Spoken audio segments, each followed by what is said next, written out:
If only you know what it means to be deprived of what you really deserve, you will understand the evil of corruption. You see, corruption is a virus that is killing so many innocent people, destroying the good name of our country, leaving us helpless in the face of the world, dividing us as a people. And you think corruption is normal?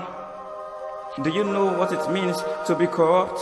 Corruption is any act of dishonesty that you engage in because of your position of authority to acquire illicit benefit or abuse of power for your private gain. So you think corruption is just normal. Or maybe if only you start to think how your single act of corruption is killing a whole bunch of generation, you will know that indeed corruption is more deadly than Ebola and Corona. Do you know that you can save the lives of struggling souls in the street and allow them to truly live if only you do not convert to personal what is meant for public? Do you know your act of corruption is causing the slow development and progress of our nation? Do you know that your act of corruption is the reason why conflict and instability still have room in our society? See, corruption is the mother of all other evils in our society. Corruption is the mother of tribalism, nepotism, regionalism, and sectionalism. Yes, it's because of corruption that a patient can die of disease which he could survive in a normal corrupt-free environment.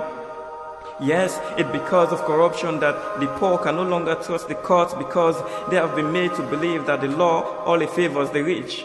So, you politicians and police, lawyers and doctors, bankers and teachers, pastors and imams and all Sierra Leoneans, corruption is deadly. Corruption is the root of all evils. Corruption is eating the fabric of our society. Corruption is not a norm. Corruption is abnormal. Corruption is not a way of life, it's a way against life. It is not a culture, it is a departure from culture itself. So we must end it, and we can end it. We can defeat corruption through cooperation, togetherness. This is not a one-man's fight. This is not a fight of the Anti-Corruption Commission. This should be our all mission for the progress of our nation. We can defeat corruption by supporting fair and due process against corruption. We can win the fight by being accountable, fair and transparent. We can win the fight by just not being corrupt, by protecting our integrity as individuals, by upholding our religious and moral principles and maintaining our virtues. For it is said that when a man loses money, he loses nothing. But when a man loses integrity, he loses everything.